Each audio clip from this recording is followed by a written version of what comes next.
Hello, I'm Randy Bueller. I'm sitting in with Mike Flores, and we're getting ready for the semifinals. Hopefully we'll get the audio turned off from our lunchtime entertainment. We're getting ready for the semifinals of Pro Tour Los Angeles. It's going to be Kenji Tsumura versus Antoine Ruel in one matchup. Sort of a new school Psychatog versus old school Psychatog, really, right? Yeah, I mean, we hyped a lot, like from the loam in this tournament. But in the Psychatog mirror match, Antoine's just got a regular, fundamentally strong Psychatog deck with pretty much all just like classic elements you would have seen in previous formats, other than it's playing mental note. That's The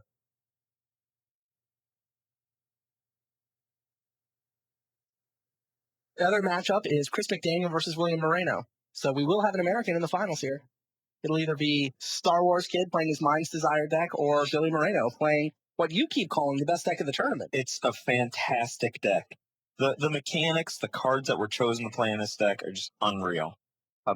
It has the best offense, and it has backup. Interesting. Life from the Loam has been, we keep talking about this card. I think it's going to define this Pro Tour in a couple of different ways. I mean, on the one hand, it's been getting all this hype. There was the Golgari Grave Troll Dredge deck. There was Dredgatog, like what Kenji Tsumura was playing.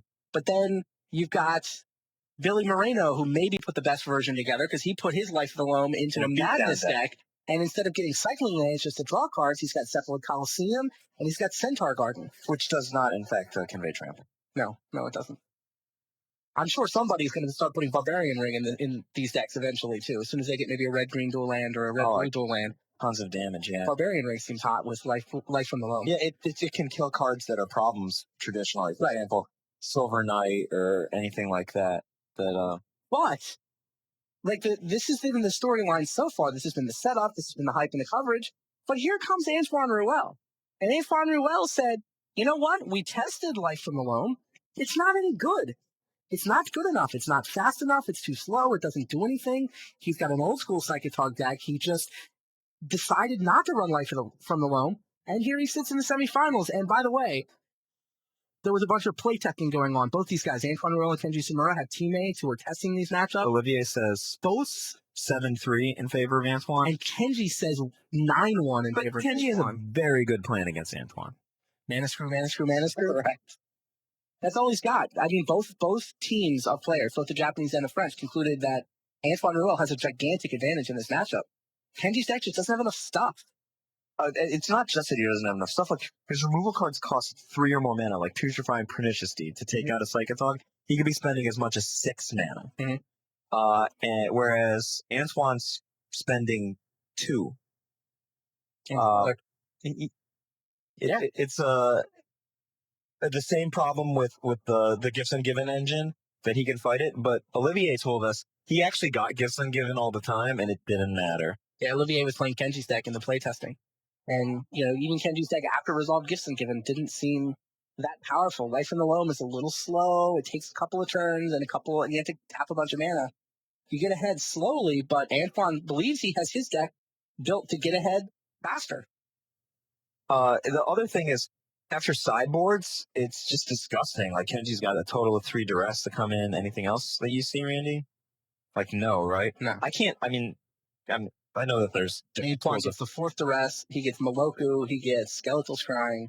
There's different... I would even decide in Stalking Stones because... Oh, absolutely. Stalking Stones is great. There's different schools of thought on this, but I've never liked wish-based sideboards. And the reason is that... you have interesting things you can do main deck. Obviously a deck like Chris McDaniel's needs to have a wish-based sideboard. But, like, in a real fight in the mirror, one wish, one deck bringing in real cards. Interesting. So you think Kenji Tsumura has actually handicapped himself in the long run by having that wish sideboard? He's better game 1, but he's so much worse games 2 and 3 that it's not worth the trade. You can't really second-guess a player of Kenji's caliber playing a deck that obviously took him to top 4. I just think that in this particular matchup, it's killing him.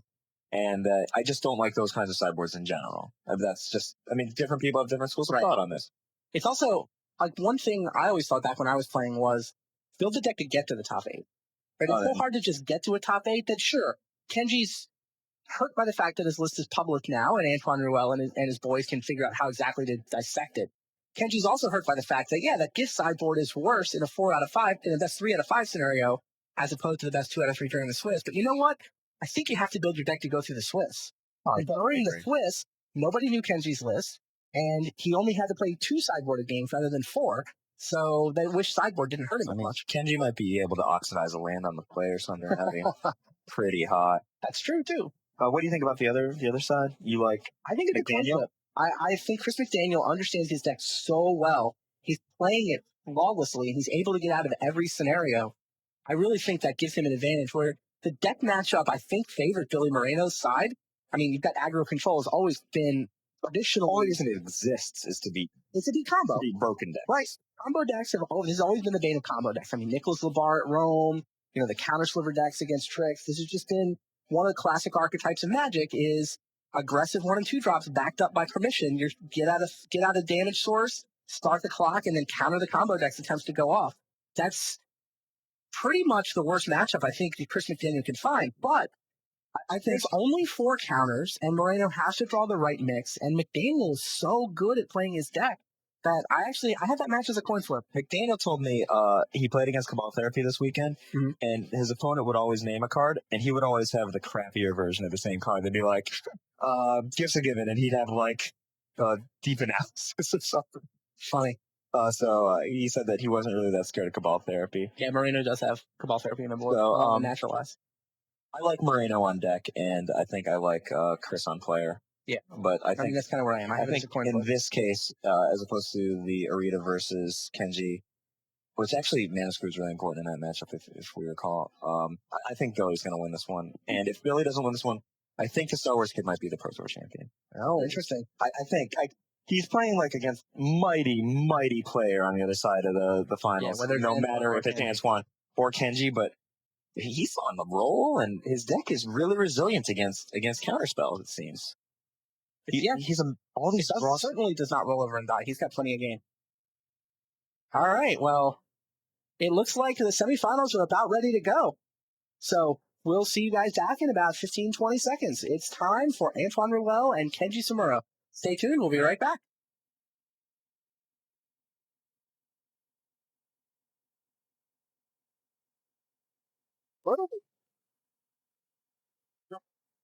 I like.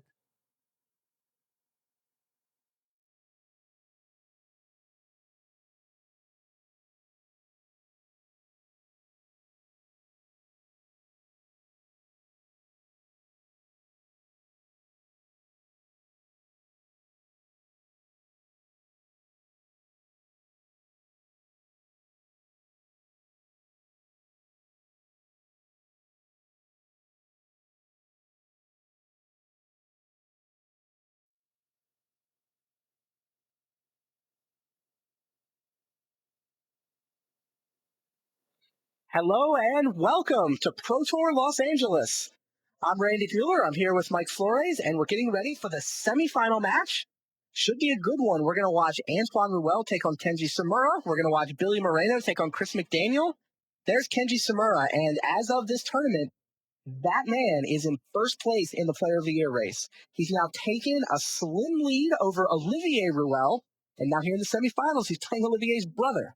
Antoine Ruel, also a spectacular Magic player. Antoine wants to win his first Pro Tour. He wants to help his brother out in the Player of the Year race. He wants to get himself leveled up in the Players Club. And a lot of people think he's going to do just that. His Tog deck, sort of an old school throwback version of the Psychatog archetype, seems on paper to have an advantage against Kenji Tsumura.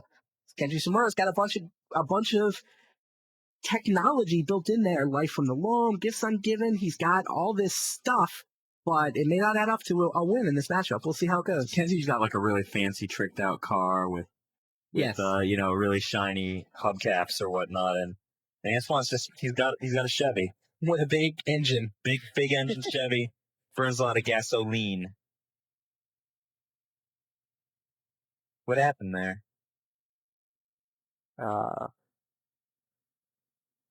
Boros killed each other. Legendary lands. Wastelanding. Funny. Thought Wasteland rotated out of this for me.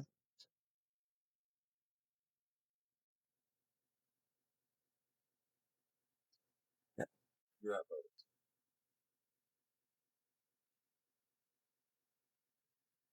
So how do the draws look?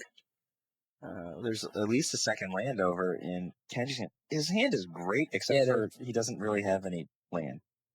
Got land 3, right? Yeah, but he can't even muster blue yet. Ooh, Psychatog from Antoine Ruel. Just turn 3. Let's see what's up. You got any information in that draw? It doesn't even matter. Like, look at Kenji's list. What's he got? He has 2 mana leaks to answer there and 1 smother. Doesn't he have 4 spike? Yeah, 3 4 spikes. But he ran Tog out there to he get a mana leak or 4 spike. There's at least 5 relevant counters in Kenji Tsumura's list. Well, Mock shaking his hands. I think he put the read on him.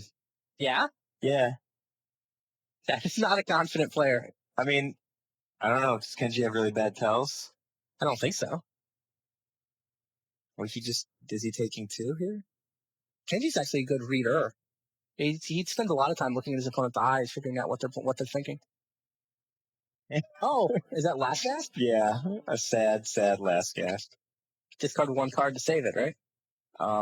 Well, that puts it to 1 card 2, and 3, eat 2? and then you have to eat 2. Seems worth it, right? Certainly. But it's just like a 1-for-1 there. It's fine. Yep.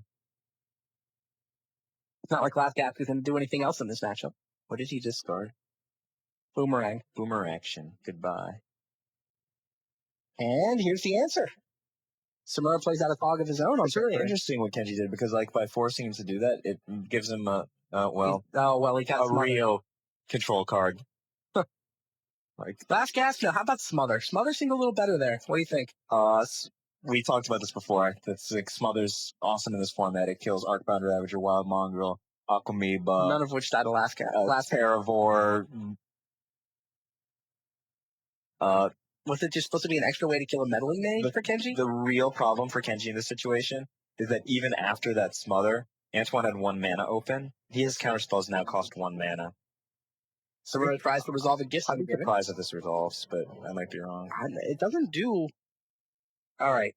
Ruel does logic it. He's only spending 1 mana. He's got 2 left. Kenji's probably going to try to main phase here. No? Why does Kenji Tsumura have last gasp? Fight meddling. How many Smothers does he have? 1. Gives 1 smother, 2 last. I'm not sure why they play last. I mean, what creatures cost more than 3 that are relevant? Frogmite. Oh yeah, I guess this thing is not particularly great against Affinity. Yeah, don't play Frogmite. Yeah. And gets him given 6 this time. Antoine actually missed 2 land offs, it looks like. Yeah, he stopped at 3. Maybe those Aboros shouldn't have fought. What are you going to do? A lot more reason for Antoine to just run out the Tog. He's stuck on lands. He's got to go for it. Yeah, well, his hand is Forecaster, Thirst for Knowledge. Do you think that he has to just cast Thirst for Knowledge here and hope to get a land? Yes. Yeah, while Kenji's tapped out, so he should wait until Kenji resolves gets ungiven before. He doesn't have a permission spell, so. Like, he's only going to continue to control this board on a bluff anyway. Yeah, I mean, provided Kenji has a response card. Kenji looks like he's looking for Smother. He's probably gonna give himself like Smother and insane amounts of gas. Wait, what happened? The Doug was confused. I thought the gift wound up in the graveyard. No, that was the gift that got down. I had more than one.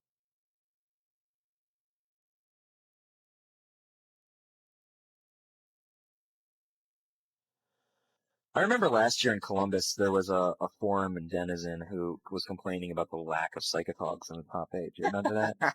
I don't think that same Magic the Gathering fan will be complaining this time around. And it's a spicy gift ungiven. Smother, Psychatog, Pernicious Deed, and Putrefy. I would give him Putrefy and Pernicious Deed. What about you? Pernicious Deed's awful. 3 mana main phase. Right. Thinking about going. You don't want to give him Teeth. No. There's already Teeth down. I mean, Smother and Putrefy do basically the same thing. One of them costs more. So yeah, you gotta give him Putrefy. The only difference is that he can actually Putrefy. Give him the Tog. Putrefy land. You know what? Pernicious Deed's actually not that bad because it also takes off lots of Whispers. I'm surprised he's not casting Thirst for Knowledge here. Do you think Kenji just tries to run out one of his spells, knowing that Antoine's pinned on land? I don't know. I mean, he's got an Antoine's got cards in his hand. You know, he gets spells. It's a reasonable bluff from Ruel. Kenji's hand is just great, though. Kenji's hand's twice as good as Antoine's hand, and Antoine's missed land drops.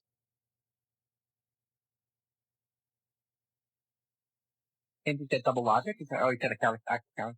And this is going to stick very likely.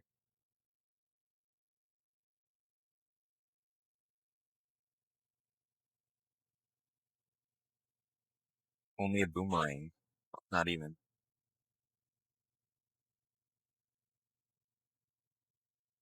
Antoine will likely lose his land and Psychatog if he can't go Ruel.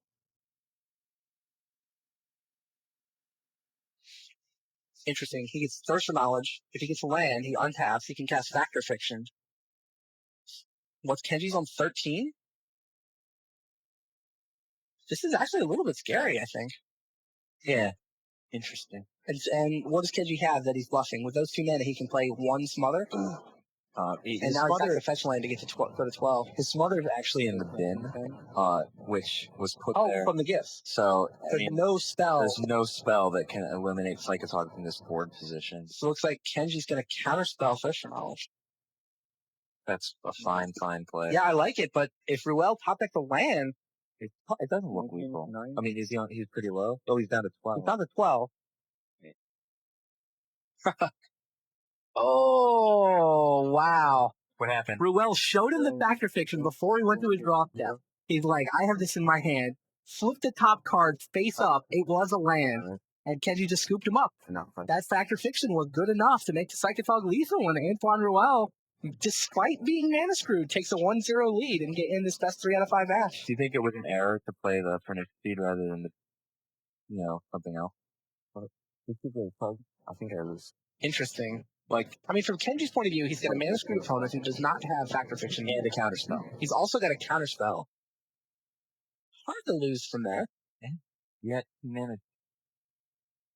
Yeah, well, Antoine has to have Thirst for Knowledge, Factor Fiction, land between his hand and the top one column. Wait, he's got several cards in hand, and he's clearly not been playing land, so he doesn't have any.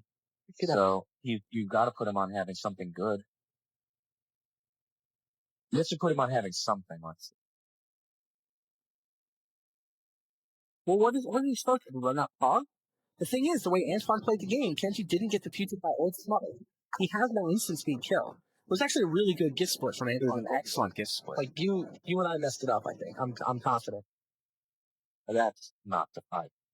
Yeah. The question is not whether we messed up. The question is whether playing the Pernicious Seed. He has to tap 3 mana for either Tog or Deed. I think Deed's better. He can just go like this. He can just pass the turn. And do what? Do you think Antoine's just gonna go raw against a full spells? Well, there's no instant speed removal spells. They're all in the graveyard. Except he can let the Thirst for Knowledge resolve, and then counter the Factor Fiction.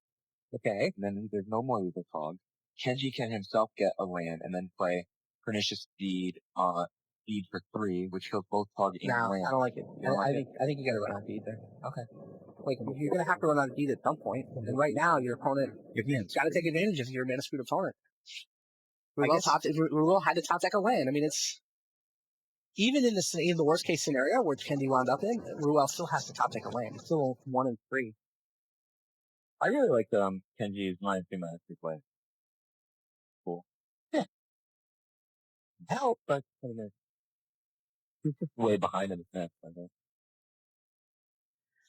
Should talk to our spotter down on the floor, see if we can get an update on the McDaniel versus Moreno match.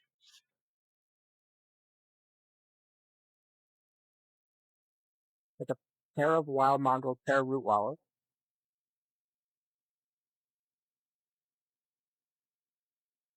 McDaniel's resolving a Factor Fiction. Does he have moment speed yet? In your phone? Oh, no moment speed. I think it still sounds tight. Factor Fiction alone is not good. Right. Yeah. If it's during event yeah, I can picture during Moreno's event set. Sounded reasonably good for McDaniel, but really what that matchup's going to come down to is how many circular logics can Billy Moreno come up with. And also how many How calls, basically. Like, those are basically kind of calls. The either trade calls. They basically counter that level. So what did Antoine Ruel playing years? Came into this tournament with 25 points. So if he wins the whole thing, he'll be in the top 10, but he'll still be like a dozen behind his brother. Mm-hmm. Not a bad place to be. No, so he can get he can get into the top 10, but he can't get. He's going to need another top 8 at World.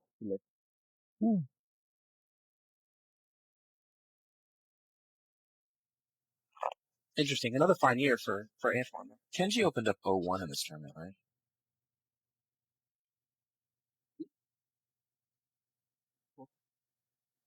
No, that's a roll. He's actually made top 8 at 3 of the last 4 records. One of them in the top 4. They team.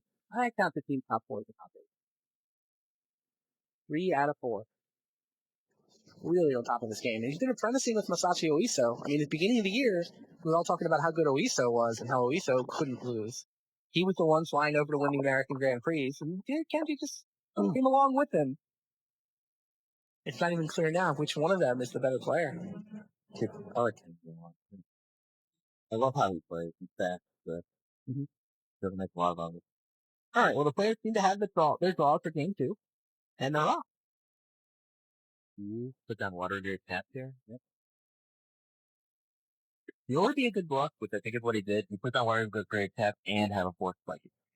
I think that's what Antoine did. I think that's all.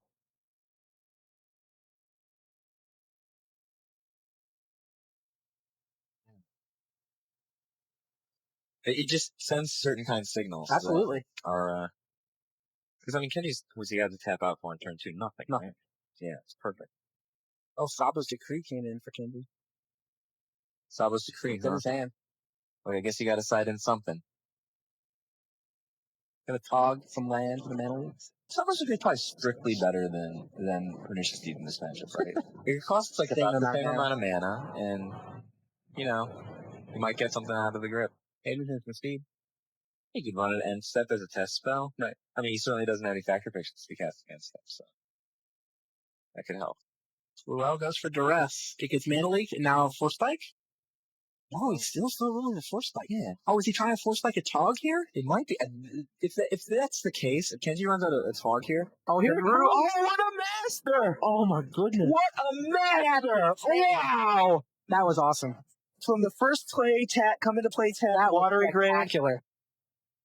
He should just take off the level up T-shirt and have another T-shirt that says "I'm a master," because he is a master. That was spectacular. He waltzed poor Kenji Tsumura onto the dance floor, led him around, and then just left him hanging with a fake phone number. It was just absolutely ridiculous what that force spike did. Force spike for Tog? I know. If I get Jackal Pup force spiked, I'm mad. But Psychatog? Might as well just force spike his whole game. That was just spectacular. And again, Antoine's stuck on 3. It doesn't matter. It doesn't matter. He force spiked Psychatog. He gave 2 different tells that said, I don't have a force spike. He leads with the watery grave, and then he declines to force spike the mana leak duress. Wow, spectacular. I'm highly impressed by those plays. What do you think about him getting a new T-shirt?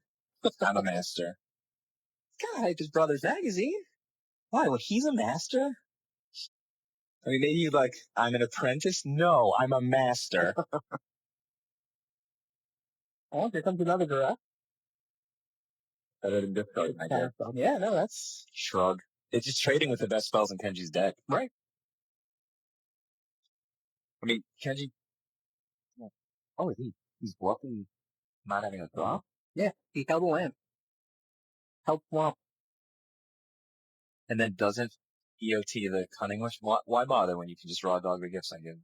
Did he? I mean, no, I'm sorry, the Weapon Law.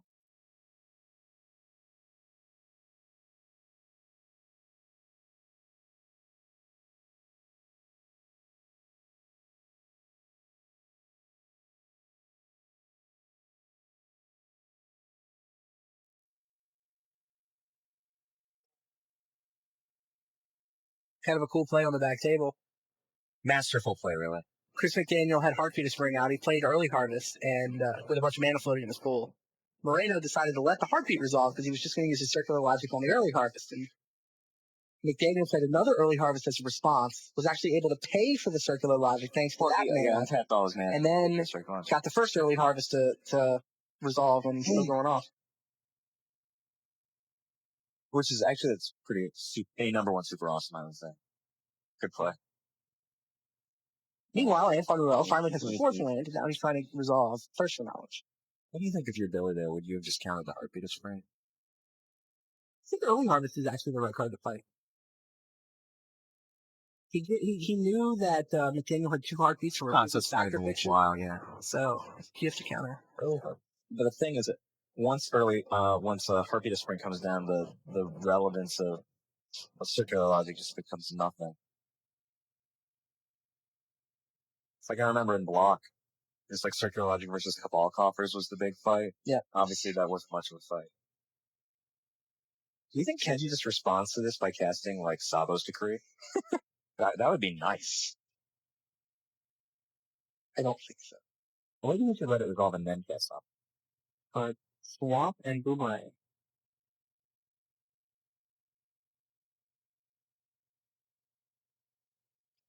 Do you think Kenji's, like, mad about that Force Spike play? I would be really mad. I would be. He clearly got baited.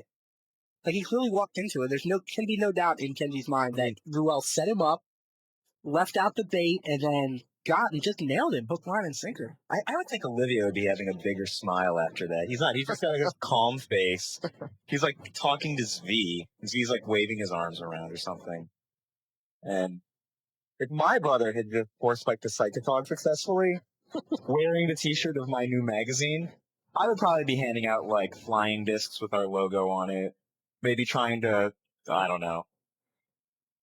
Something other than talking to Zvi, though.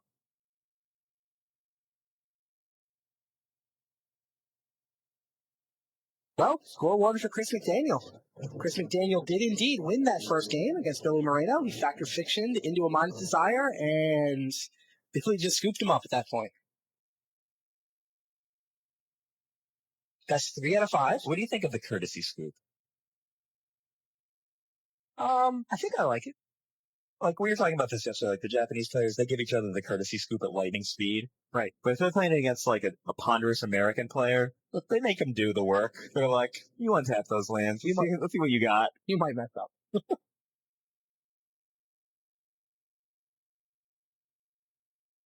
All right. Kenji has decided to let Duress resolve. There's a Sabo Decree, a Cunning Wish, a Life from the Loam, and is that a Circular Logic? I think so.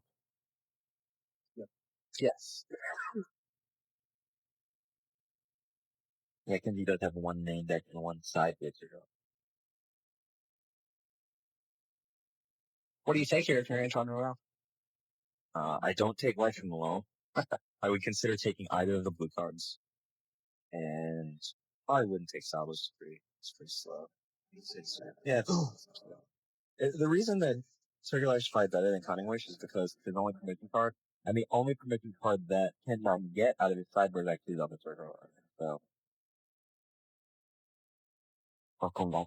Well, not the Tog. It's going to get decreed, unless it might get decreed, and it might get countered off of Circular Logic, or it might get Force Spike win another fight. Here comes Circular. Oh, God. Force Spike would be insane. How can you do this to your friends? This is so disgusting. I'm sure Kenji's thinking to himself, this can't happen twice in one game. Actually, he's probably just going to get a creature kill spell, right? Maybe let it stick. Oh, no, because if he lets it stick, then he might fall prey to a Circular Logic. Maybe he has to try to counter it. What? What did he do? He's getting Force Spike when there's an untapped fetch land. He's gonna make him pay, and then decree. Like, is that good? It's a 1 for 2, and you lost your 2 best cards. That doesn't seem all that good. If there's another Tog in Ruel's hand, then it's actually Master Information. It's a 2 for 2, and but only if there's another Tog. He gets a lot of information. Like, maybe he put a good read on him. I don't know what the rest of Antoine's hand. I think Antoine thought that he was going to be able to take Kenji to the dance and then give him another take phone number. But it's great to Psychatog. We'll get to see Psychatog. And Antoine did have the force spike. He also had counterspell, factor fiction, and circular logic. And he reveals a hand that will make Kenji go to bed. Time to take some notes. All right, I gotta play around. What's this play around? What's Kenji got left? A life from the loam? He's gotta play a long game Against to get ahead. triple permission spell, factor fiction?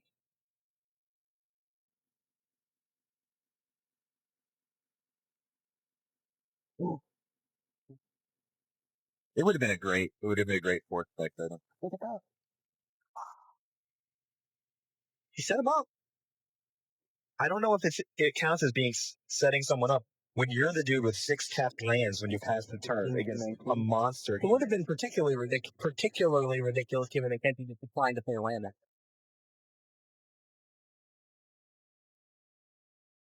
Can Kenji fight the factor fiction?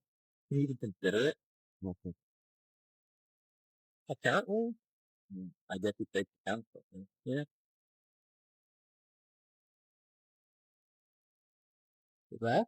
He didn't sign off. Another land. Three blue land versus white land is correct.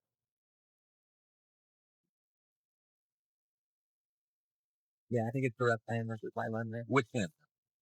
I think it's black land direct. Direct or no? I'd gladly pick the bullet. That's like it's like almost a might about. Oh, Antoine takes the duress. It's up to 6 land at this point. That's an interesting thing to do, given the fact that Antoine. No direct. He's waiting. He's no other card drawing stuff. I guess he's waiting like he waited against the year. Oh, fucking stone. But there's a window for Kenji to resolve a gift giving. This is the end of Kenji's turn, right? End of Kenji's turn. That's right. I like the spawn instead. It's number 1 super exciting.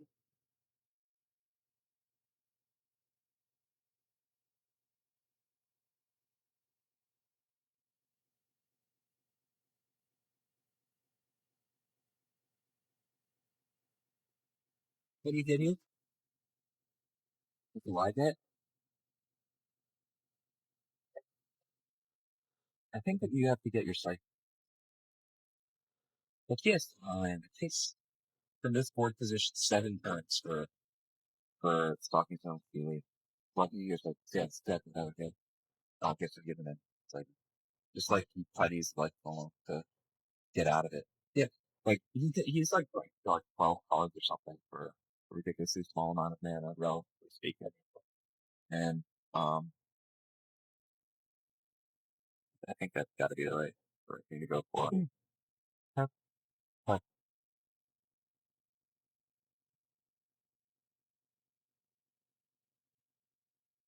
Let's get Closer Reclamation as card number 4.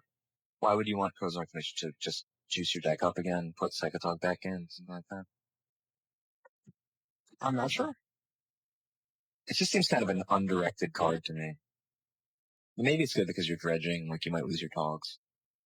It's like 3 cycle lands and an overgrown.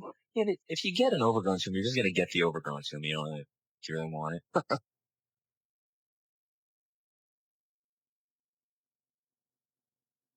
The answer must be yes if he's putting it in the split.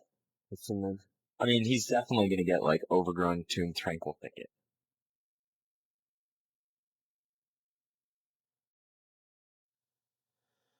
Yep. You have to give him the one that makes him take a point. So.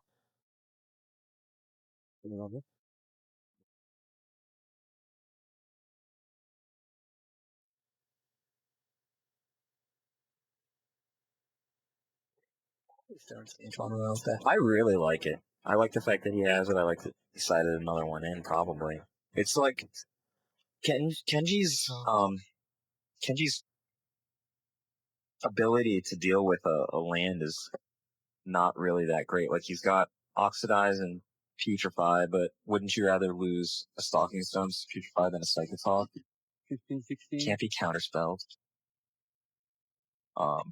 Like, just upping your land count, it can be irrelevant. Yeah.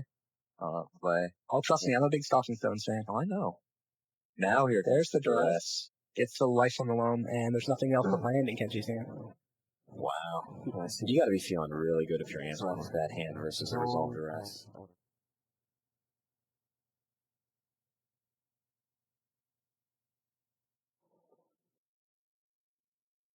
McDaniel leads 1-0 against Billy Moreno. Ruel leads 1-0 against Kenji Tsumura. Antoine looking decent in game 2. Chris McDaniel on the back table is now going in for a second mulligan before his game 2. What kind of decks do you like? Do you like 30 combo decks? I don't mind them. Played my fair share. You paid your fair there? Yeah. I think you would like to have cards that cost like color, like in the Korok or Punt spell.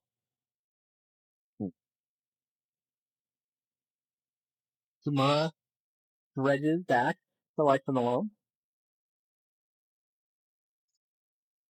Did he not use the cycle land at the end of last turn?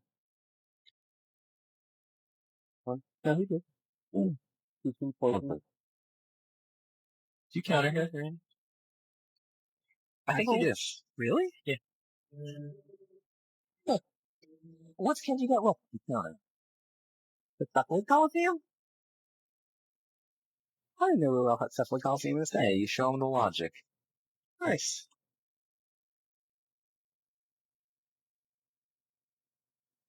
Also, it's like a land in a force.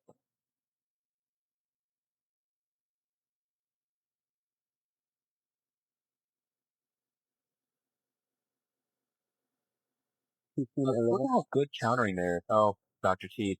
Oh, Psychatog. See, by countering there, he basically ensures that Dr. T is going to hit. I didn't know he had a Psychatog. He probably drew it off the Cephalid Coliseum. Sure. I mean, that would be the masterful thing to do. Surprised somebody got just that right from Malone. I'm not. Really? What's he got to do? I mean, draw off the top. He needs an answer. He needs a D. Counterspell the loam. I saw lethal. Well. I mean, just Kenji's got less than nothing. Like, it just seems so much better to counter those All game. Antoine Ruel, ladies and gentlemen, up 2 games to 0. Just smashing Kenji Tsumura, the leader in the Player of the Year race. But now Olivier's smiling. He's like shaking like a leaf, actually. Like a girl on her first date with a big smile as well. Doesn't know she's got the wrong phone number yet? Is that how this analogy goes? Oh, it's Olivier. He got the right phone number.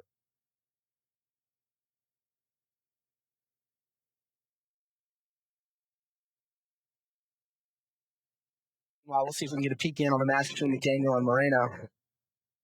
While these guys shuffle up for game 3. It sounds like Poor Fist mulliganed a couple of times. Yeah, it did. I'm sure he wants to bring the cameras over. How it always seems to go. Cameras only come over when you double mulligan. Let's talk. Now we did the stuff. I like the level up logo. That's nice. Looks like a ski equipment or something. That kind of brand. The which what? The level up. Look on his shirt. It looks like if it were on the side of like maybe a down jacket. Well, there you get a look at Billy Moreno on the right of your screen and Chris McDaniel on the left. McDaniel is that kid that every store has who plays some other trading card game. So in his case, it was the Star Wars trading card game. Right? He wandered over to the Magic players and what's this game? Learned a better way. He started playing Magic, but everybody remembered him. He was that kid that was playing Star Wars. Has been the Star Wars kid ever since. Go ahead. Do you think that will you ever make a mechanic of like allowing someone to counter someone's land drop? That would be sick. Counter your land drop. The thing is, the land doesn't use the stack.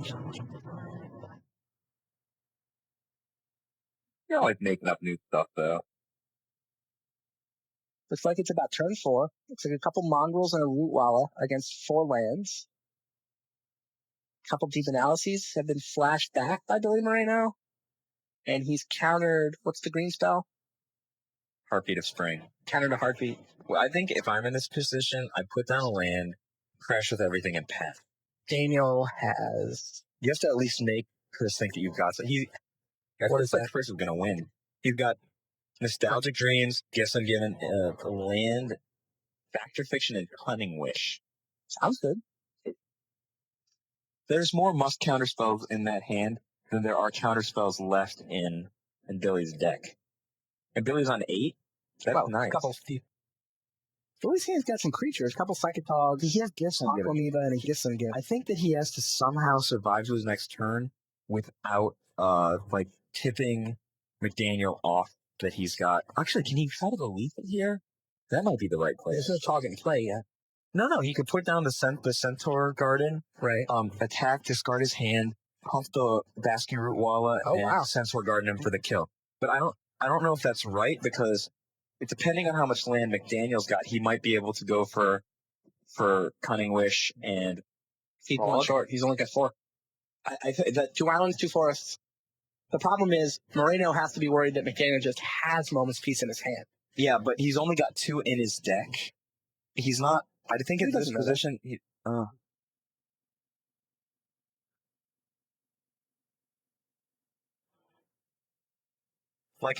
think in this spot, Moreno has to try, especially Chris is mulligan twice this game. He has to go for something. He knows he has no counter spells. If he lets the game pass 2 more turns, it's going to be untenable. You haven't played a lot of this game. Does Gifts Ungiven give him more damage than Centaur Garden would have? Did he? Are we past damage? I see McDaniel's life just dropped to 7. We're past damage? And he's main phasing? He could have gone for the win there, and it would have worked. Right? 1, 2, 3, 4. He could go discard, threshold, Centaur Garden, discard. I believe he had enough to go for it and be lethal, especially because he can pop Root Walla. Yeah, he's just living in fear of Moment's Peace.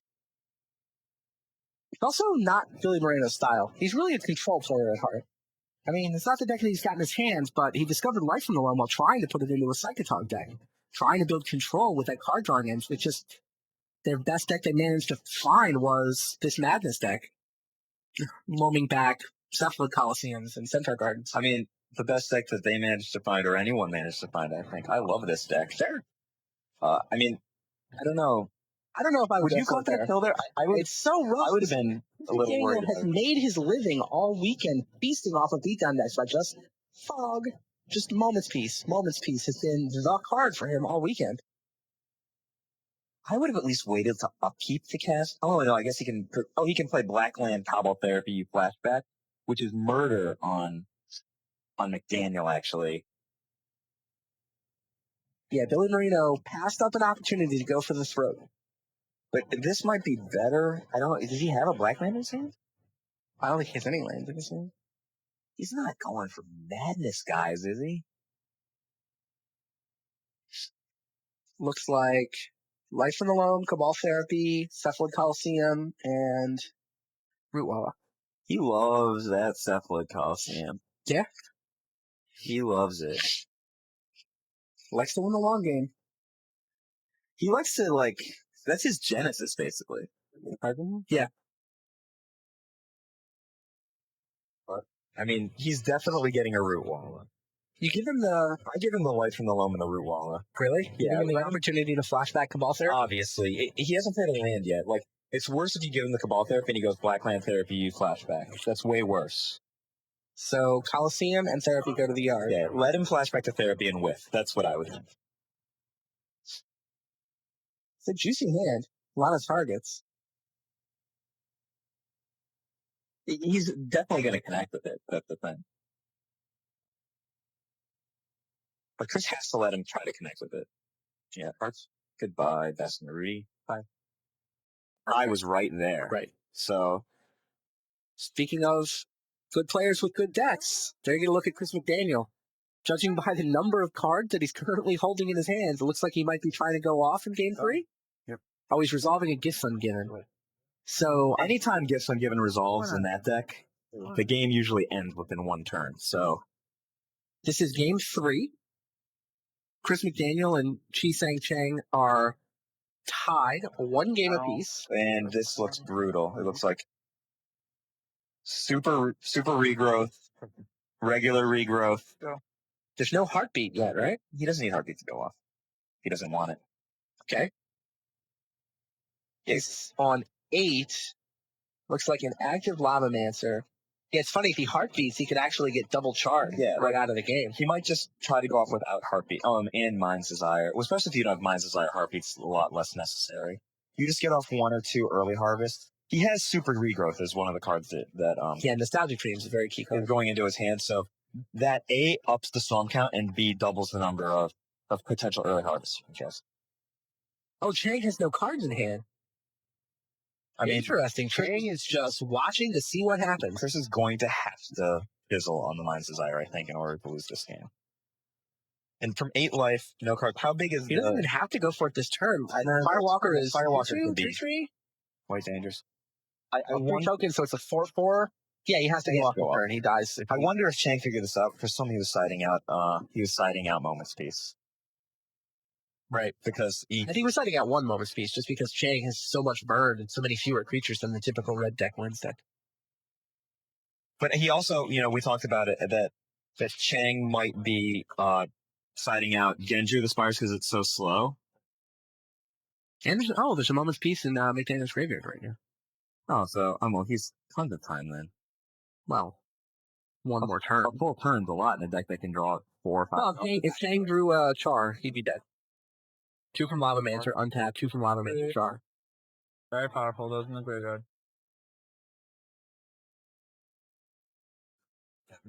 Pretty. So, if Chris slow rolls it, you're basically saying that Chang is a 1-outer. If he slow rolls. That's 1 card he can draw. 4 copies of the card, yeah.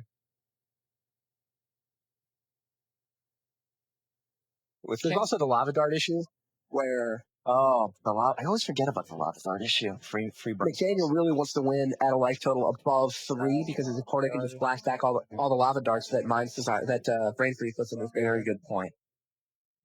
It's interesting. We often talk about how combo decks don't necessarily give strong players the ability to play their best game because the combo decks just have 1 game plan that they have to go for. Mm-hmm. And little things like going off with 1 or 2 more life and being aware of that is a key differentiator between a really strong player playing a combo deck and someone else who's capable of mechanically doing the same thing. Good point. I'm sure he's thinking about that. Go? No, I think we're catching player audio from a different game. Okay. Heartbeat. Oh, here comes early harvest then, right? Daniel has played Heartbeat of Spring. Yeah, with no cards in Chang's hand, it's much safer. Yeah, 1 will be floating. Here comes early harvest and good game. That'll be certainly looking good for Chris McDaniel. 3 spells on the storm count minimum. There's probably another manipulation card in Star Wars Kid's hand. Does indeed get early harvest out of his sideboard with Cunning Wish. I like the classic early harvest picture the best of all the different early harvest pictures. Yeah? Yeah. I really like some of the older school Magic art that's kind of softer look, kind of like the Rebecca J stuff rather than, I mean, obviously Kev Walker is awesome. Super awesome, yes. But, variety is the spice of life, as they say. I agree with you. So. All right, so 3 spells and counting, all his mana.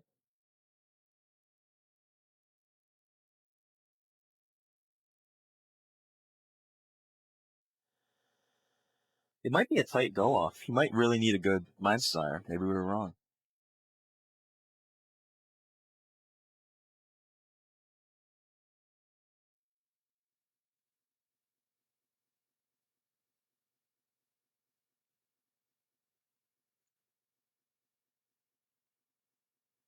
Space Storming has a good point in the forums. Most decks Most played decks here, Affinity and Goblins.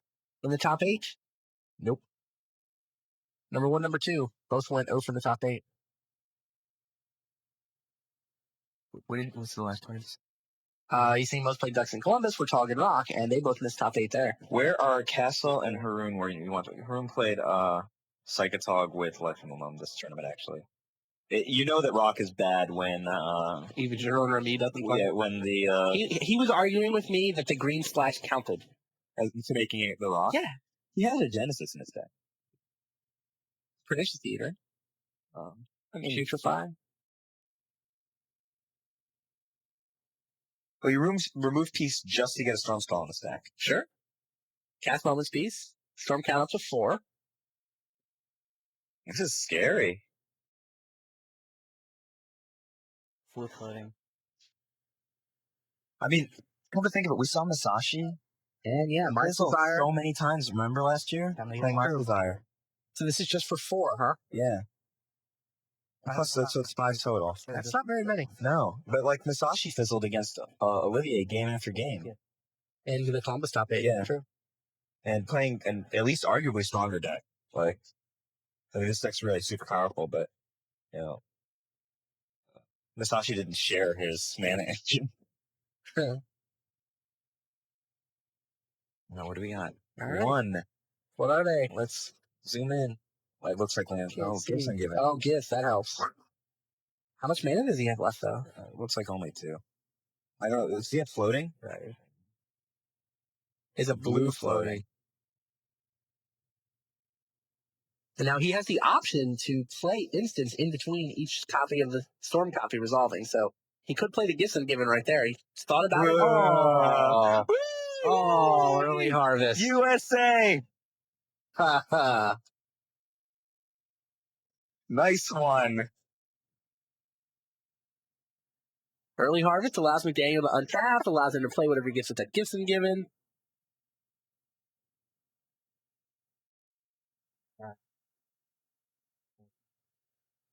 How lucky.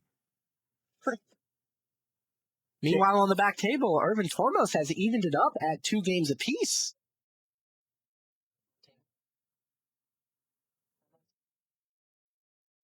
Two games apiece, Tormos threw a bunch of violent eruptions. A free Gifts Ungiven, and that's all she wrote. One of those cards will be Mind's Desire. Well, we know that the...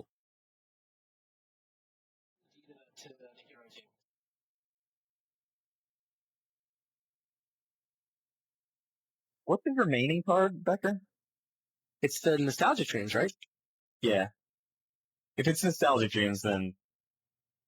Oh, it's an island. Oh. We saw the gifts. He didn't get the Nostalgia Dreams from the gifts, of course.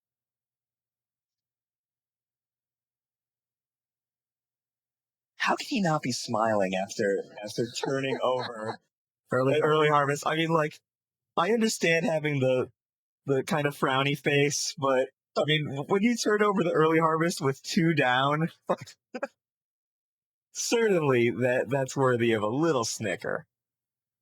I mean, he got trips on the turn there, you know, like bottom set maybe, like, oh, I have 3 6s.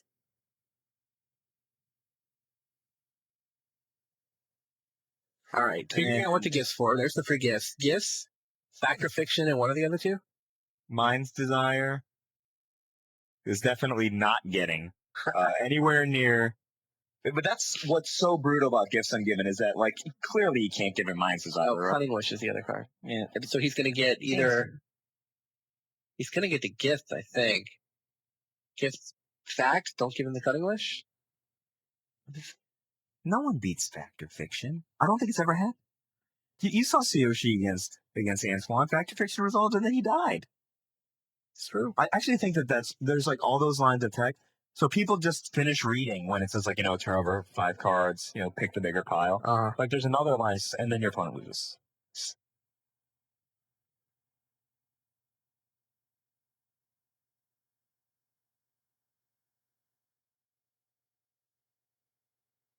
Chih-Hsiang studies his options.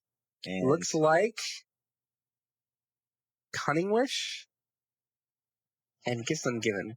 And go to the hand. Factor Fiction goes to the yard, and Mindstone Fire goes to the yard. what kind of goodies does Chris McDaniel have in this? Oh, let's see. He can get Factor. No early harvest anymore. No, he's already got that. He's got a Factor Fiction in his Triple Brain Freeze. He's probably going to have to go for the Factor Fiction and burn mana. I mean, not that he's, mana light right now, but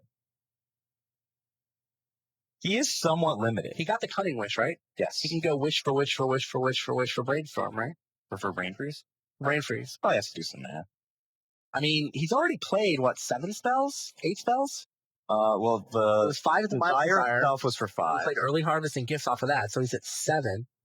So that's 1, 2, 3, 4, 5, 6, 7. You 24 mana, that's additional 8 to 15. I mean, he also gets 2 blue in pool. So he also gets the gifts. We're talking about a minimum of 20. It's got to be lethal, actually. Yeah, I think he can just Cutting Wish for Cutting Wish. I think he's just confirming that he can't lose to anything. Oh, you know what the other thing he's going to do is? He's going to get a deep analysis in the loop so that he can go ahead and win now rather than be forced to say go and let Chang die on the Frostend. That's super clever. Why not, right? I mean, let me think.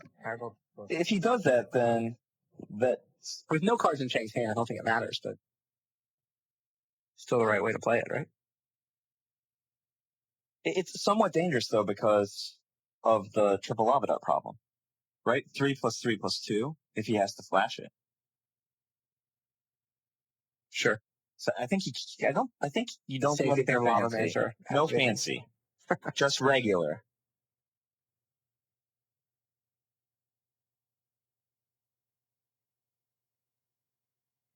I don't think he can afford for the deep analysis just because of the lava dart problem. Oh, we can't afford to flash that analysis. So I think that he's just thinking about it. He's just making sure, let's go for a regular kill. Yeah. 2+2+. I think Chang's only got 3 lava darts in his deck, right? Yeah, he's not going to die. So I think that. Do you think Star Wars Kid doesn't remember that he only has 3 lava darts? No. That's got to be one of his. He's pretty slow and deliberate. He actually went time a couple of times, and Elf told him to play faster. And he was like kind of mad. He's like, I won every single round so fast in just the last 2 rounds. I had to win against really good players, and I slightly over time. But I think the safest route is probably just Cunning Wish combo. I sure looks like enough mana to me to go wish for wish for wish for wish for wish for Brain Freeze. Meanwhile, we're going to bring you coverage of Game 5 between Ervin, Tormos, and William Moreno. We'll let that match get ready, and we'll hold it. So as soon as this ends, we'll let those guys go play Game 5, and we'll be watching. His place has been super solid. Yeah. He knows the deck. Looking for.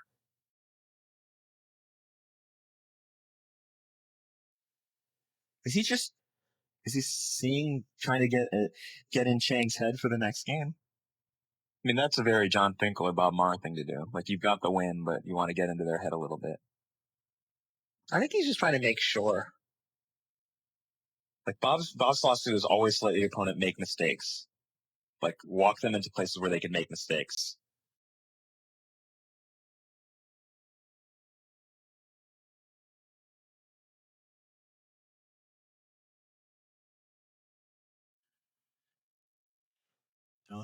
Maybe it's a little tighter than we think.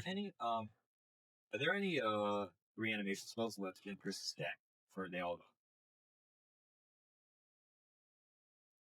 Can you just look in his graveyard and see if he has 1,000 pages of revival?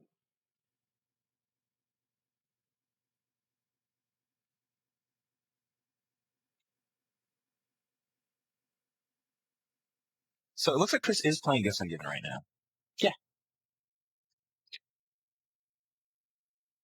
So one thing we have to keep in mind, there's Nostalgic Dreams and a Revive in Chris's graveyard. Okay. Therefore, it could be tight. Like, I don't know. It's not even really, is it worth it to get Cunning Wish? He's already got Cunning Wish. Is there a second card? Oh, it is worth it because he can freeze twice. his second Cunning Wish allows him to freeze twice. Oh, nice. So, that will pretty much be it.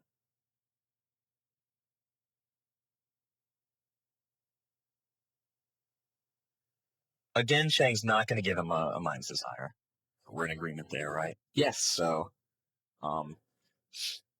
if he gives him, I think he's got to know the Cunning Wish has got to go to the bin, and then he gives him. Then he gets Nostalgic Dreams. It's definitely over. So he kills Nostalgic Dreams and Mind's Desire. He has to give him. He gives him the kill cards, and that's probably game then, right? Double brain freeze can't be beaten from this position. I don't think there was anything Chang could do. McDaniel had a really nice gift split there. The thing that I really like about this is we pointed out over again is that we were thinking like, oh no, we can just get him here. Let's just go for the regular thing. But Chris is like, no, this might be tighter. I might have to do this double up to win. And again, just tiny minor plays. When you're under the gun, 8 life, the opponent doesn't actually have you dead, but you don't want to give him even 2% chance of winning. But those are the plays I think that are the difference between top 8, maybe top 4 here, top 32, maybe day 1.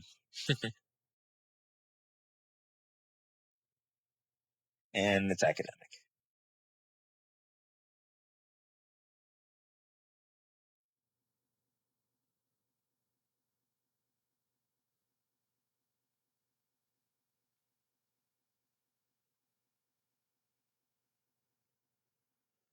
People on the board keep asking why the players are being allowed to play in sleeves.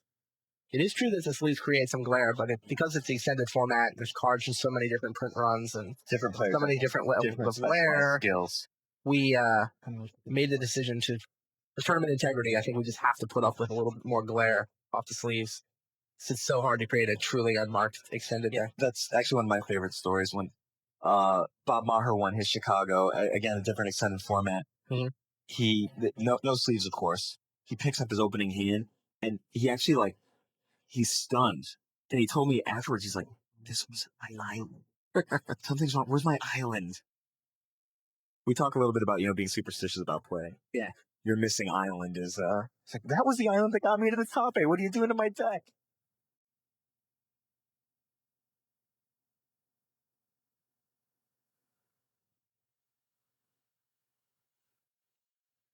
It's funny. The Billy Moreno and Ervin Tormos are shuffled up and ready to go with Game 5, but we're making them wait till this ends. They decided to take a bathroom break, but they had to go separately, one at a time, with the rock, paper, scissors to see who got to go to the bathroom first. Bathroom breaks are the funniest topic situations. I was playing in States last week, and my top 8 and top 4 matches were each in excess of 2 hours. All right. Well, looks like Chris McDaniel has finally cleaned up shop. Chris McDaniel, the Star Wars kid, has taken a 2-1 lead in this match. McDaniel now leads 2-1. He's 1 match away from advancing to the semifinals. Now, meanwhile, we're going to go watch the match between Ervin Tormos and Billy Moreno. Randy, you've been in Star Wars Kid's spot before, kind of, an early Pro Tour in your career, extended Pro Tour, you're playing a blatantly overpowered deck. Does this change your life? Look, will we see StarWarsKid.com maybe a week from now? Star Wars Kid T-shirts, I think, with a giant American flag behind them. Something like this? What do you think?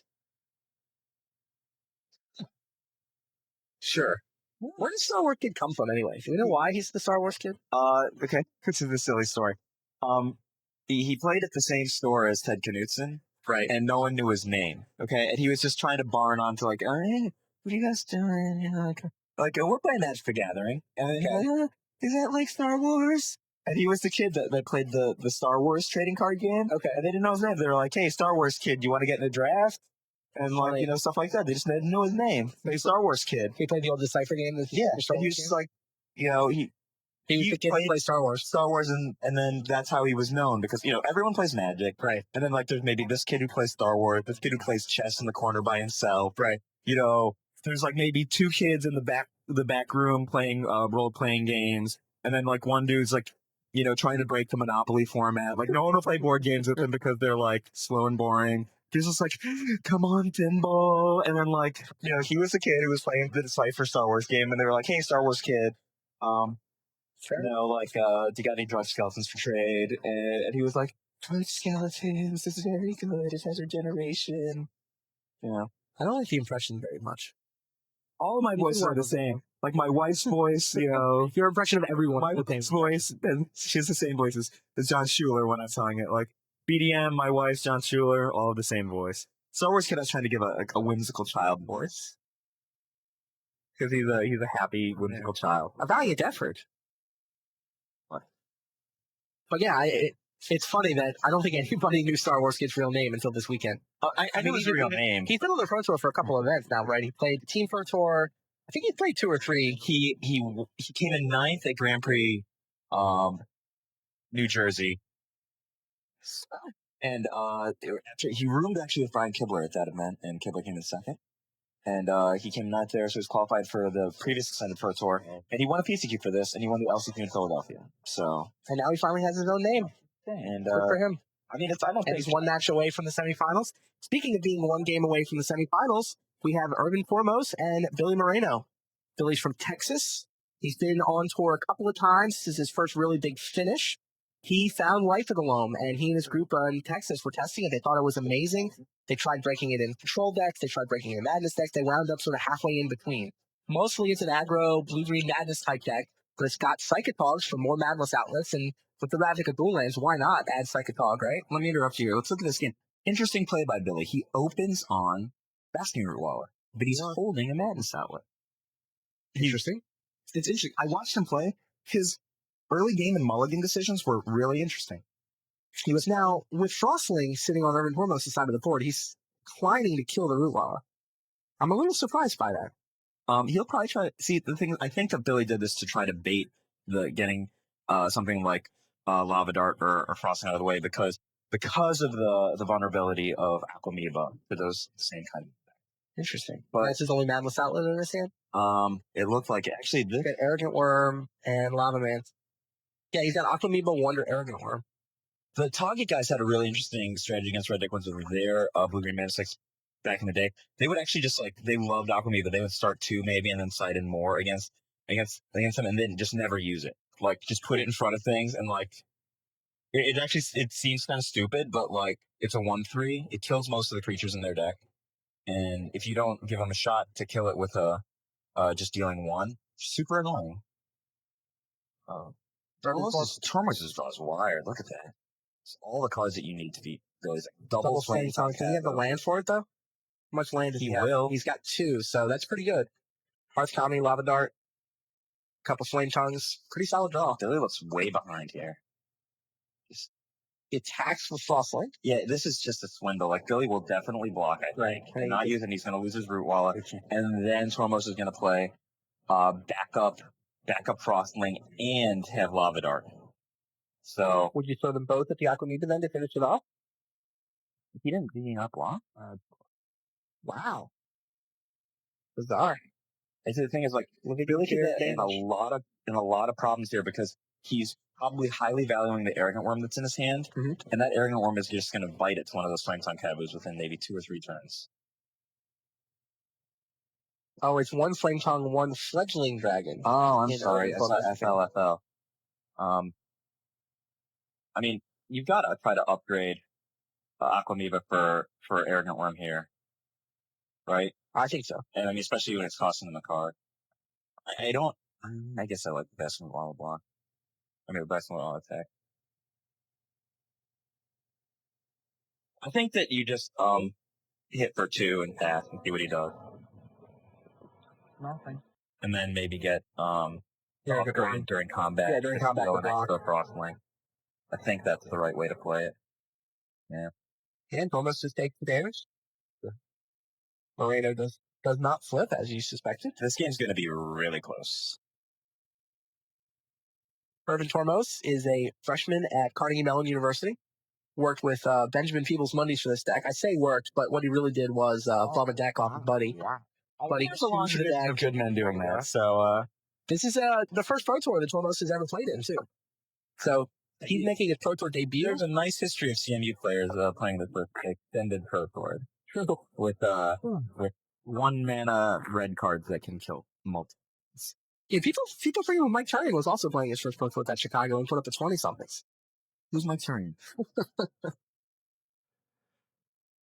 He Victorian did it with a red-white deck. I think it was... Victorian played Fireball in that format. He did. And Stone Rain. Sign's not bad. Like, you guys highly anticipated Counterpost, correct? Yeah, I also think that format was one where, because you had Mirage fetch lands for actual dual lands, old school dual lands. So it's very similar, where everybody could just do crazy things with their mana base and have all these colors. So somebody with some aggression in their deck shows up with Savannah Lines and Stone Rains, and you can really just punish some people who are gambling with their mana bases. We differ on this issue. You think that the removal of Wasteland is happy fun times for Magic the Gathering, and I think that Wasteland is the only thing that controls the broken decks. I think Magic is just more fun when people can cast their spells. I agree, but I think it's more fun when both people can cast their spells. And I think that why is it? I don't know that it's necessarily control, but no. Oh, not that's not what I'm saying. Like, if you're playing against a deck like Chris McDaniel's, sure.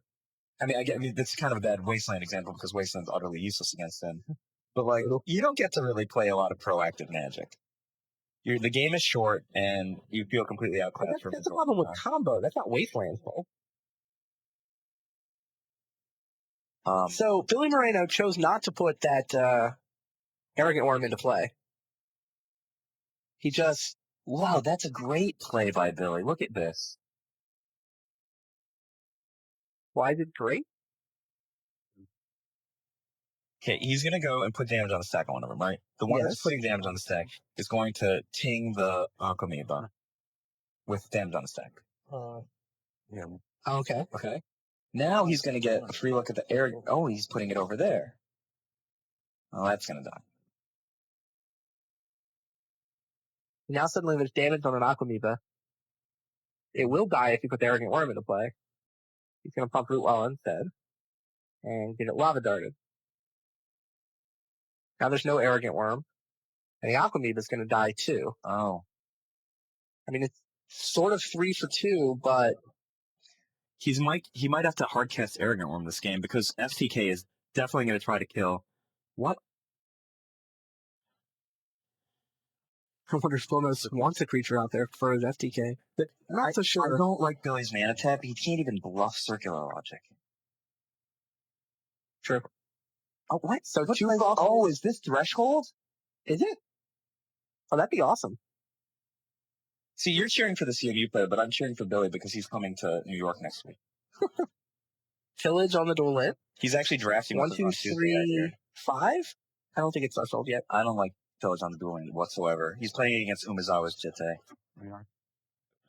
The way he moved his land, I almost think he's going to draw Wild Mongrel here. And is it Wild Mongrel? It smells like Wild Mongrel. No, what? Ooh, that's spicy. Life from the Loam. Couple land. What a fair card. Utterly fair, Life from the Loam. I really, really dislike that Pillage on the dual land play. I think he's trying to get to Threshold. Yeah, but there's getting the Threshold and there's playing strategic game. And Umezawa's Jitte is just, I guess he is to back it up. Yeah. No, and a backup Pillage? Never mind, I'm wrong. He just drew the backup Pillage this turn. But the Hearthcounty is the right answer, I think.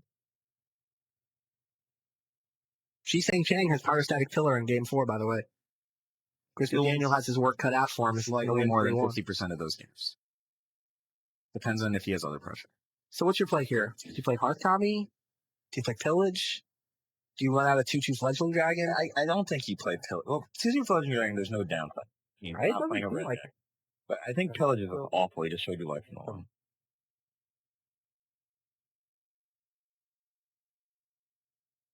Why not run out the Fledgling Dragon? There's no reason not to. He might be bluffing for his spells. Is there anything ginormous and dangerous in Billy's deck that he can go get? Like, Arrogant Worm's the most dangerous guy he's got, right? Psychatog. Oh, yeah. The interesting question is whether or not Billy dredges on it. What do you think? I don't think so. I don't think his lands are that interesting. No, he can get more land in his graveyard that way. But what is he digging for? He's got a Centaur Garden and a Cephalid Coliseum and a Cyclone Land. Yeah, or he could flip over Deep Analysis. Dark Blast. He called himself a draw. Dark Blast is tight against this thing. He calls himself a draw to do that. Yeah, but he's getting a 3 for 1 back. Only if he flips land. He's looking at one land in the graveyard. If he's just recursing off fetch land. I guess recursing a fetch land and taking damage is not great against red deck ones anyway. Violent Eruption deck, we should say. And, upkeep gets ungiven. Pack house. Understatement of the year.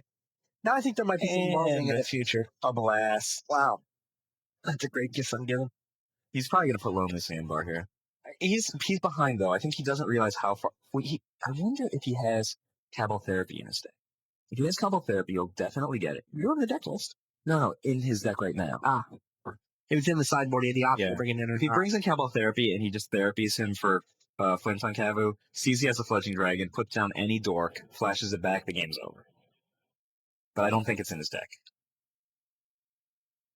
It's like Dark Blast, Cephalus Palisade, Polluted Delta. Should be, Centaur Garden or Lonely Sandbar? I would definitely get Lonely Sandbar. Our spotter, John Becker, says the Lonely Sandbar's in the sideboard. Sights out Sandbar? Don't know. Sandbar's my girlfriend. Yeah, okay. Island and Yamamaya Coast. I don't really know how. You give him Island Yamamaya Coast, right? He dredges, though. Okay. There's no... Is he bluffing a black... Wait, does he not have another black source, or is it in his hand? There's a second water grave in his deck. Oh, he's got black in his hand. Yeah, the black got pillaged, and then he loaned it back. Like, Tormos has got to either remember that or not be stupid enough to have forgotten.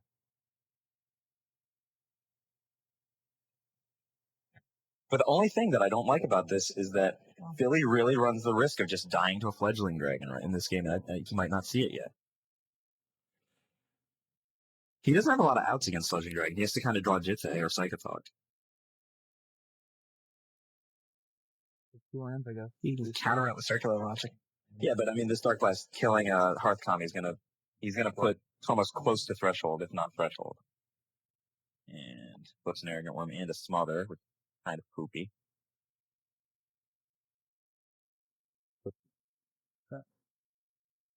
Pays 2 to get the green-black dual land untapped. Literally no.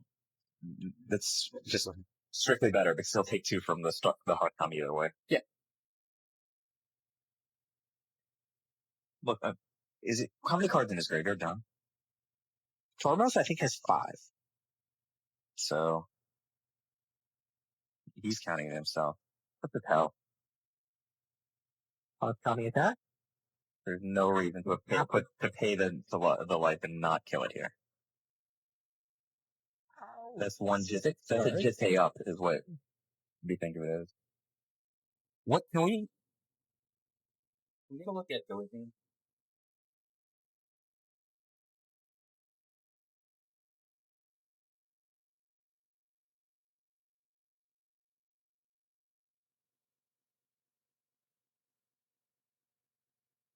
He's just got to run the dragon out here, right?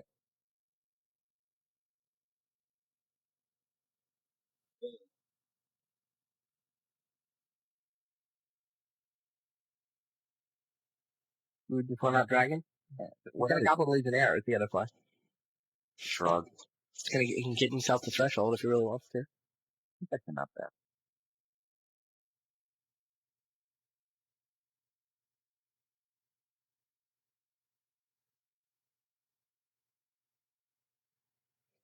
He's just gonna pillage? Right. Wow. I mean, Billy's gotta know the jig's up when... Pillaging into life from the loam? Perhaps threshold is relevant, Mr. Tormos.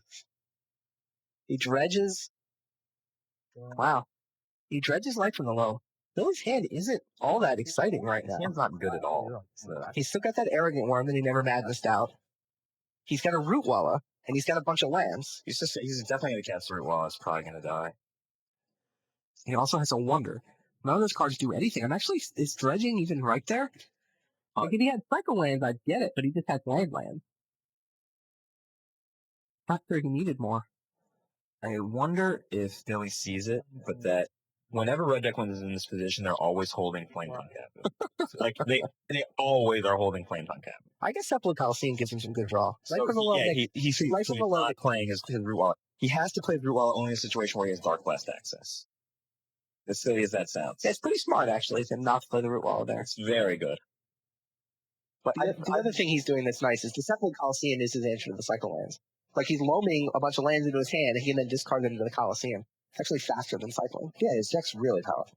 I think it's the best deck in this top 8, if not this tournament. The thing that all I know is I make the same mistake against red deck wins with blue-green decks all the time. And my Wild Mother always gets killed by Flames on Kevin. I'm like, why did I tackle this 2 decks?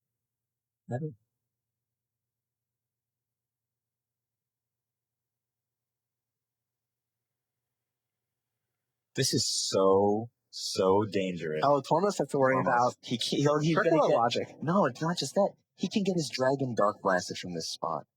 And he's at threshold now. That was what the pillage was for. Oh, I think it's 6. No, the Hearth Kami was 6. Yeah. He's at threshold, but he's looking at circular logic mana.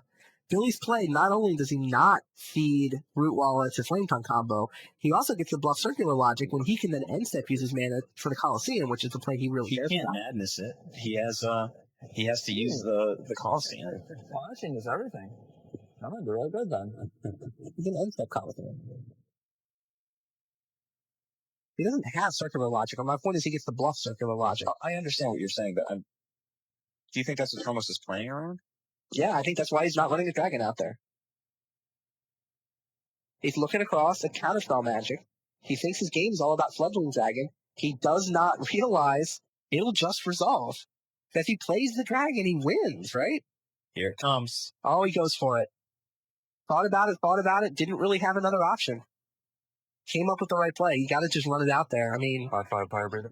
Not like Billy's going to take down the counterspell mana later if he waits. You just have to run it out there. Not Billy has to draw. gang block that. That's the only way out, right? He's playing Wander in the yard. and he's playing against FTK. I think this game just basically ended. He doesn't have upheaval or anything for a big tournament. Moreno chooses not to use Cephalid Coliseum? That surprises me. He would. Because he's got 3 land in his hand that aren't doing anything. But he would be much more likely to want to use that card to go discard Arrogant Worm Bastard while a Wonder and block. Mid-combat, which is in a situation where he's far less likely to lose to a card like Flame Tongue Combo, which is, I'm sure that's his play. He has exactly enough mana to do it. And he has to, was there a Lava Dart in the graveyard? He has to pray that there's no Lava Dart. I think there is. Yeah, there is. Oh, but it's threshold.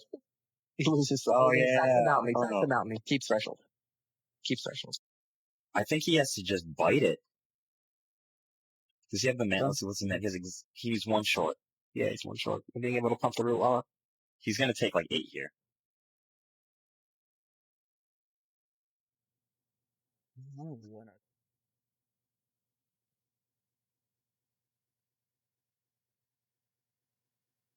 Insurance policy. It's pretty good. The really used white ability the Goblin Legionnaire could kick in here. Yeah, insurance policy. Yeah. Like I'm wrong on almost every pick this quarterfinal. I thought Billy would go to the final. It's not over yet. He's 18 left. Done to himself. Dragon heads into the red zone. And here comes Coliseum. This seems horrible to me. The defense is on the table. Oh, unless he can blast it. He's just gonna dump the Arrogant Worm. He's got to dump them both. 3 cards, right? He's dumping Wonder, Arrogant Worm, and Destiny of Walleye. Try to go to Declare blockers. So worthless. Yeah, Dredge the Dark Web. Yeah, probably not gonna get there. Terrible Dredge.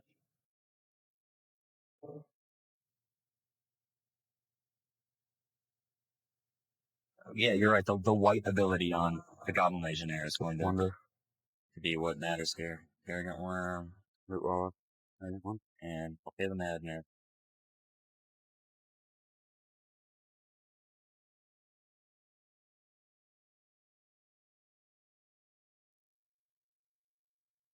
So it's only 5 power worth of blockers.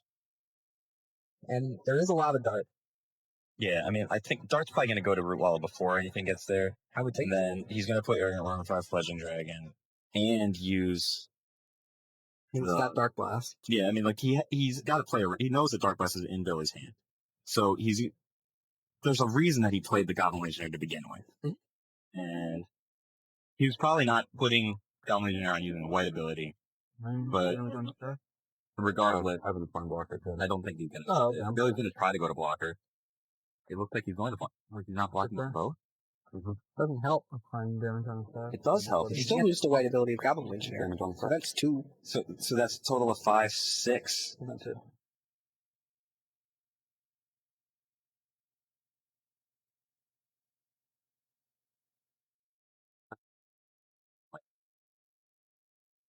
Get that fireball. Still, terrible attack for Billy. Wow. I think why not? He blocked the total with total of 5, 6. Yeah, you're right. It doesn't help. Doesn't help. That turn didn't really work out. Seems like waiting until he could pump the Root Walla, maybe? I think he had to, but he must have been scared of the smoke. I think once he got the chance to block, also, maybe he should just chunk with the Root Walla. That's not a bad idea. He lets him go to declare blockers. Right. Yeah, it might be just. I mean, in the top 8 of approach, you can't put your opponent on mission on table. Right. Yeah. And another terrible dredge. Yeah. What's the way? I'm not sure what he's looking for. Is there like the only one or something? Water? Even Coliseum back? Oh, yeah. You gotta draw 3 off Coliseums and get the chance to discard 3 times rather than just off the top. I mean, that's his engine. Instead of the cycling lands, he's Coliseum. It's a powerful engine. It's faster than cycling lands, right? It also sets you behind, though.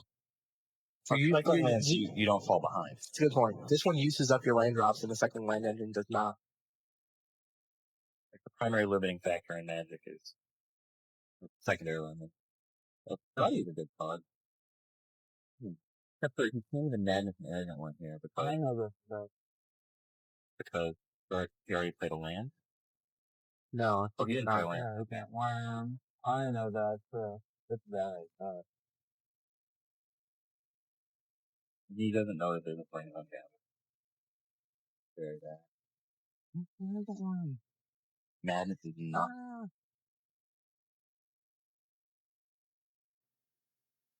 Two games apiece. That's 3 out of 5. So the winner of this goes to the semifinals and takes on either Chris McDaniel or Chih-Hsiang Chang. Moreno's losing half his life total. This Ervin Tormos smashes with Fledgling Dragon. 9, yeah. Sends it into the red zone.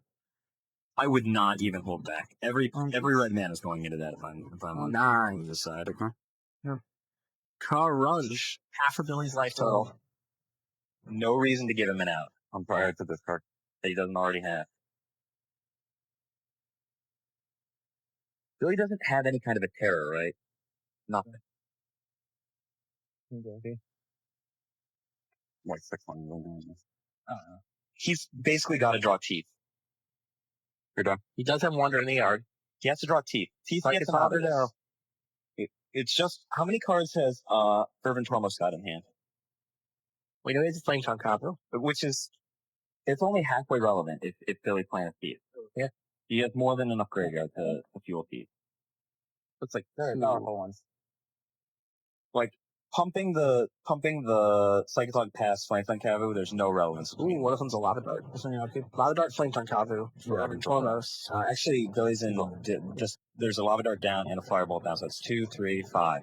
You can't take out the 6. He needs Psychatog right now. And there's also a necklace, so it's actually even worse.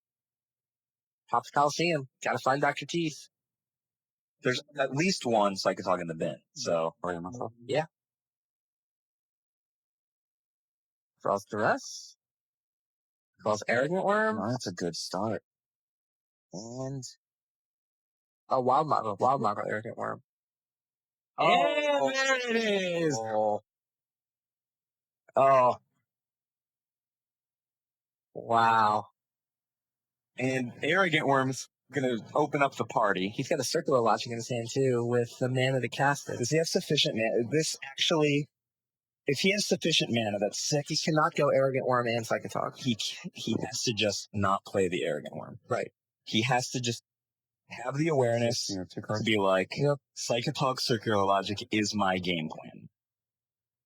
Yeah, he's always played a land this turn because he played Cephalid Coliseum. So he's got 5 mana available. And Dark Blast and Smother for insurance cards. With that Circular Logic, the game will still be close, but no one beats Dr. Teeth. Dr. Teeth's Circular Logic is Ruel's entire game plan, and Billy's about to show it to you. Ooh, only 1 blue mana available. Circular Logic is not going to get played. It's only halfway relevant, though, because Circular Logic doesn't have to counter Flametongue Kabu. As long as he has extra black mana to cast Smother. Discards, is that land? Yes. Now we go Psychatog Wild Mongol, right? Just all in. What? I don't like that play at all. He can't leave up blue. Yeah, but he can leave up black. Except for the Wild Mongol presents a non-Psychatog target to Flametongue Kabu, just to allow him. There's Wild Mongol. So you're going to leave up Mongol Logic and keep Teeth back? Wow, what a great play. Is it? Yes. Doesn't the dragon beat up the Mongol? It doesn't matter. Beat up? What's beat up mean? Beat up, there's no beat up. There's trade, there's kill the 5/5. Counterspell. His play is awesome. Now the Mongol's also a 3/3. There's no way that Fledging Dragon gets into the red zone. The Fledging Dragon is scared. He has the fear. He called up Fantaskins, he's like, the fear. You put white lands in your red deck, there's a sign of only one thing, and that's a Fledgling Dragon unwilling to enter the red zone. And Life from the Loam will get back the utterly broken Cephalid Coliseum once again. Blue mana will be open. Dr. Teeth will be clenching those teeth, but I'm pretty sure that Billy Moreno will advance. 6 life is not a lot. Oh, meanwhile, Chris McDaniel, congratulations to the Star Wars kid. He wins 3 games to 1. Managed to beat the Pyrostatic Pillar draw that came from Chih-Hsiang Chang in game number 4. So Chris McDaniel waits in the semifinals for the winner of this game. 6 life is not a lot. And there will be an American in the finals of this Pro Tour now. I am 95% sure Tormos had the flashback Firebolt this turn and crosses him. Yeah, I agree. I mean, I think this game is still winnable for Tormos. Agreed. 6 life is not a lot. I think that the plays are Moreno red zones with Wild Mongrel, gets in a free 2, plays Dr. Teeth, leaves up blue, black, black. Tormos might try to get cute with another creature. He's got Smother and Dark Blast for backup. And it's just, how big has Dr. Teeth got to be at this point? Yeah, if he draws Burn, Tormos is going to win. He's like one top deck Firebolt for winning it.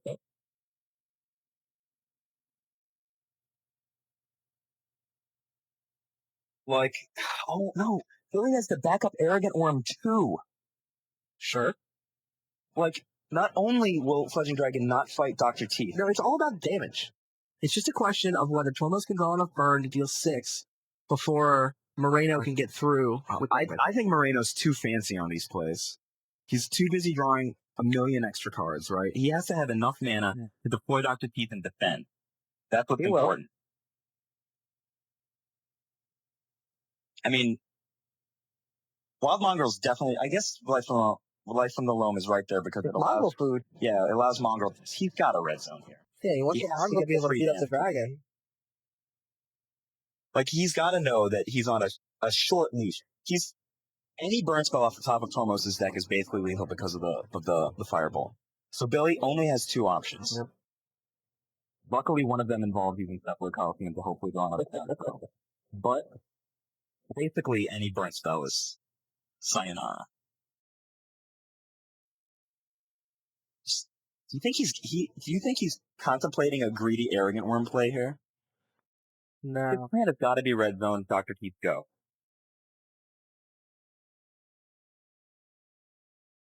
Go ahead. Could also hold back. Go? Really? He's just giving Tormos, he's just giving him time.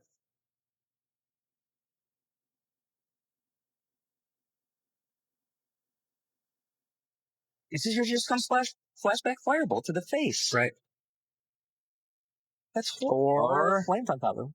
Oh, God, this is terrible.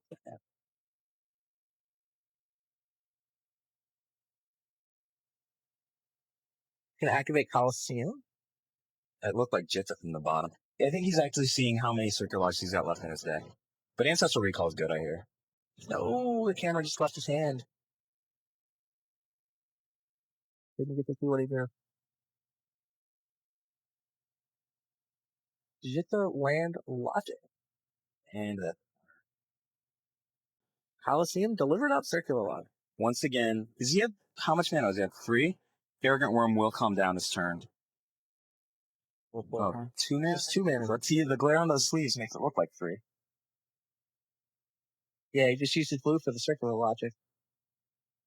There's no way that scared Legend Dragon's gonna red zone. But Billy has to play the Psychatog. He's falling further and further behind every turn he doesn't play the Psychatog. Who cares about other cute plays you can make? I wouldn't even dredge here.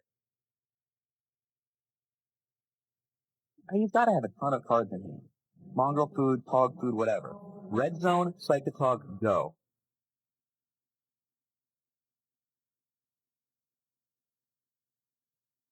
Oh, he drew the Jitta though. The Jitta is super important here because once he gets counters on it, he can live. True. But he doesn't have the mana. He can actually cast Jitta, equip Jitta, and run Dr. Teeth this turn if he doesn't do anything cute.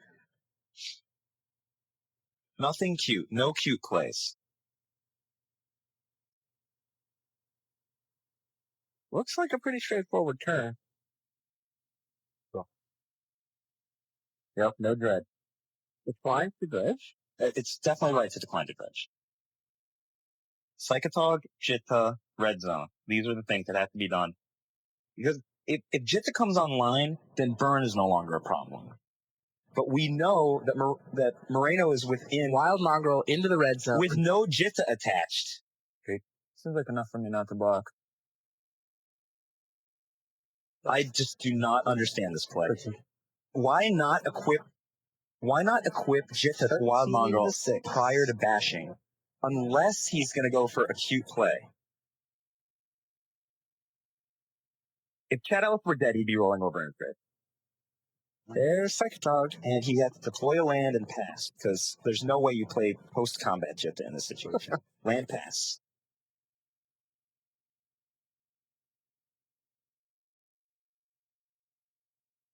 Yep. Now, Ervin Tormos did go and play a land last turn. He's now got enough to go flashback my Firebolt to 4 and Lava dart to you. 3, but not enough mana. Right. But half the dart, and he can sack 2 darts. He's 1 damage short, right? Here's the problem. Let's assume that that's Tormos' plan. Yeah. Billy end steps Arrogant Worm. Right. I'm not sure how much mana he has, whether or not he should dredge the next turn. I think he should dredge the next turn. And then play the Jitta Alpha Strike, and the game is literally over. Because he has Central Garden in his hand. I don't understand why Jitte is not in play with 2 counters on it. I think the Jitte should have been attached to Wild Mongrel prior to Red Zone. He does have one in his hand, right? We didn't get a bad report. He's just giving Tormos opens. The thing is, I'm pretty sure Billy has Central Garden in his hand, which means the Tog will kill Tormos if Billy gets to the next turn. Ervin drew Big Ball Nexus. Irrelevant. Yeah. Well, potential jump blocker. Central Garden. Trample. Oh. +X, trample. Dr. T's already, it's correct here to dredge. Get 3 more cards into the bin. Pick up 3 cards for +X/+O. Put down Central Garden. Red zone with Psychatog. 1 million damage. There's no other acceptable play, except if he has spare mana to put a Jitta on it first. I mean, he should definitely drop an Arrogant Worm this turn, no matter what. Just to get more bodies. I think Ervin Tormos should have lava darted on instead. I don't know. What if he drew Lightning Helix? What if he drew Lightning Helix? I mean, he cast the ones from his hand. Oh, he had a lot of... Oh, you're right. He had a lot of dark in his hand. I thought you meant... He's coming up 1 damage short. Like, hypothetically, he could get a Blink Moth Nexus attack in for a point of damage here, but he's going to run out of mana. There's a Dark Blast. That's a good point. Billy has mana for Dark Blast and Arrogant Worm. Yeah. All right, Blackback Fireball. This game's right now for this. Yeah, it looks like Ervin told us. Billy has to make serious mistakes here to not win. He has a Centaur Garden, that's correct, right? Yeah, the Centaur Garden, game over. So, Moreno's at 4. There's a dart and 2 darts that can get flashed back, but that's 1 point short. Ervin Tormos, game 5. The Trampler. And I can see his buddy from the booth here. Fed People's Journey is in agony watching this. I'll keep so Dredge. Close. I'll keep Dredge. Yep, I'll keep Dredge. There's no way he can miss this kill. I mean, he could play the wrong land by accident, but I can't imagine any other way to lose other than playing the wrong land by accident. Even without the Jitta in play. Life from the loam to the lands. His hand is just wired now. If by wired you mean it has a Centaur Garden. I mean, and a Jitte that... If he didn't have the Centaur Garden and the Jitte that should have been in play last turn, he still has backup Arrogant Worm. Awesome. Yeah, but he's getting burned out. The Arrogant Worm's irrelevant. His only way he loses is direct damage over the top. The only way he loses is if he plays the wrong land. Centaur Garden does seem good here. Garden down, game over. Centaur Garden. That's it. In play. Psychatog attacks alone. Actually, everyone. It does actually no relevance as to who's attacking where. He has to have 3 trillion damage here.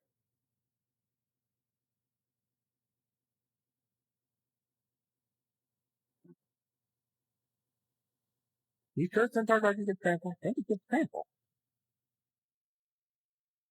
Is it a foreign Centaur Garden? Alright, Ervin Tormos activates Point Moth Nexus. It gets Dark Blasted. It is not available for chump blocking, and Centaur Garden doesn't give trample. Doesn't give trample? Why is there not a Jitta on creatures then? Why? Why is there no Jitta? I thought it gave trample. Oh, very bad. Are you sure it doesn't give trample? Yeah. I was spotted on the floor, just read the card. The Mongo's not lethal, right? 4, 5, 6, 7, 8. There's 4 cards left. Oh, the Mongo's lethal anyway. Oh, the Mongo's lethal?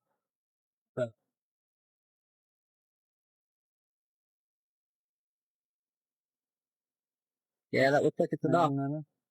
4, 5, 6, 7, 8, 9, 10, and the Garden +3/+3. Looks like it is good enough.